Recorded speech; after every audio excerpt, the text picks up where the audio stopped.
অন্তরালের খবরের আজকের পর্বে স্বাগত। আজ ছোট্ট একটি তথ্য বলবো, কিন্তু ভয়ঙ্কর তথ্য। স্বাধীনতার পর বাংলাদেশের ইতিহাসে বহু অন্ধকার অধ্যায় রয়েছে। তবে ডক্টর মোহাম্মদ ইউনূসের সরকারের 18 মাসের শাসনামলে দেশের ইতিহাসে এমন কিছু ভয়ঙ্কর ঘটনা ঘটে গেছে তা ইতিহাসে বিরল। এই যেমন গুমের ঘটনা, সময়ের স্বল্পতা, নিখোঁজের সংখ্যা এবং রাজনৈতিক লক্ষ্যবস্তুর বিচারে এই অধ্যায়কে নজিরবিহীন বলে আখ্যা দিচ্ছেন অনেকে।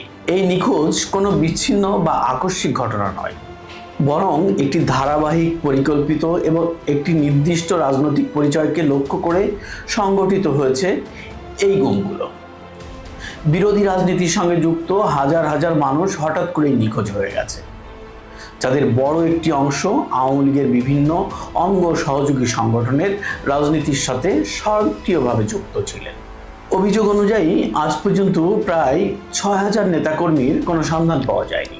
তারা একসময় আওয়ামী লীগ, ছাত্রলীগ, যুবলীগ, শ্রমিক লীগ, সৈনিক লীগ, স্বেচ্ছাসেবক লীগ, মহিলা লীগ, যুব মহিলা লীগ, বঙ্গবন্ধু পরিষদ, নানা সংগঠনের সাথে সম্পৃক্ত ছিলেন।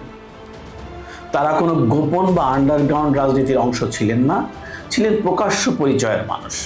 কিছু নিখোঁজ ব্যক্তির লাশ পাওয়া গেছে, কিন্তু অধিকাংশের কোনো চিহ্ন নেই।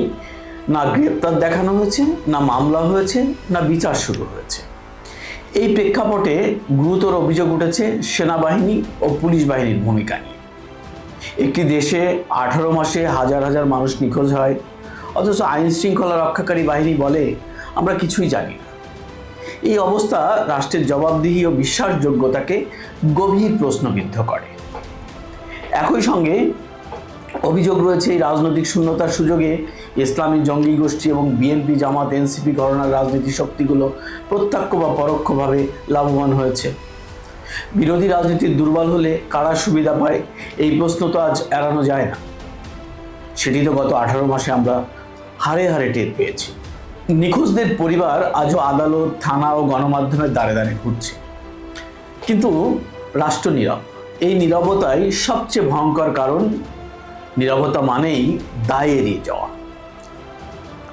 উন্নয়ন, স্থিতিশীলতা ও শৃঙ্খলার কথা শোনা যায়, অথচ গুমকে নিয়ে তারা এতটা প্রোপাগান্ডা চালালেও তাদের আমলে চলা এই গুম নিয়ে তাদের কোনো উদ্যোগ নেই, না আলোচনা, না বিচারিক প্রক্রিয়ায়।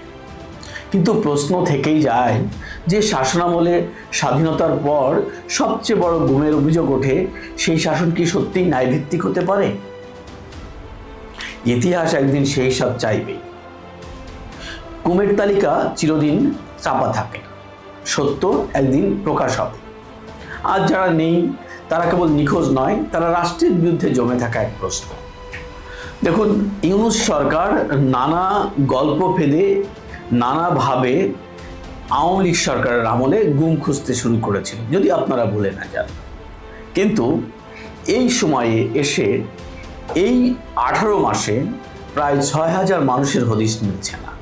তা নিয়ে কিন্তু ইউনূস সরকারের কোনো মাথা ব্যথা নেই, কারণ তারা জেনে শুনেই এই গুমের সঙ্গে জড়িত। দর্শক, আজ এ পর্যন্তই। এই ছোট্ট তথ্যটি আজকে আমাদের অন্তরালের খবরে আপনাদের জানানোর প্রয়োজন মনে করলাম।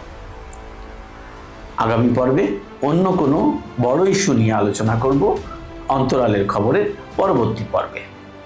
সে পর্যন্ত সবাই ভালো থাকুন, সুস্থ থাকুন, নিরাপদে থাকুন এবং থাকুন হিডেন স্টোরিজ নিউজের সঙ্গে।